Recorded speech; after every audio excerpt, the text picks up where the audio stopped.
Hello friends, तर जेवणामध्ये रोज रोज लोणचं वगैरे खाऊन किंवा साईड डिश खाऊन कोशिंबीर चटणी वगैरे खाऊन कंटाळा आला असेल ना, तर हे असं वांग्याचे कुरकुरीत काप नक्की करून बघा. खूप टेस्टी लागतात. त्यासाठी आपल्याला हे बाजारात मिळणारे एकदम मोठं वांगं मिळतं ना, ते वांगं घेऊन यायचं. ह्याला काय म्हणतात ते मला माहीत नाही, म्हणजे कुठलं वांगं म्हणतात ते माहीत नाही, कारण आपल्याकडे नॉर्मली लहान वांगे मिळतात. पण बाजारात आज हे मला मिळालं होतं म्हणून मी आणलं. त्याचे काप करून घ्यायचे, अगदी पातळ नाही आणि अगदी जाड नाही, मीडियम काप करून घ्यायचे आहेत. त्यानंतर त्याला पाण्यामध्ये डीप करून ठेवायचे, जेणेकरून ते काळे पडणार नाहीत.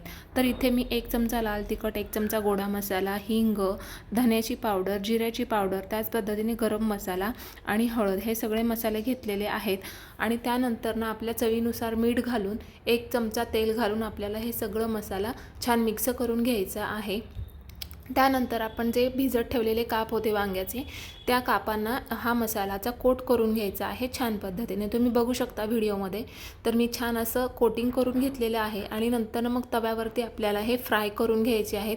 त्याआधी तव्यावरती 1 पळी तेल सोडायचं आहे आपल्याला आणि नंतर हे छान असे कुरकुरीत काप फ्राय करून घ्यायचे आहेत. खूप छान टेस्टी लागतात भाताबरोबर, चपातीबरोबर ती खायला. जर कोणाला वांग्याची भाजी आणि भरीत आवडत नसेल ना, तर हा बेस्ट ऑप्शन आहे. चला तर मग तुम्हाला माझा आजचा व्हिडिओ कसा वाटला हे नक्की सांगा. भेटूया नेक्स्ट व्हिडिओमध्ये. बाय.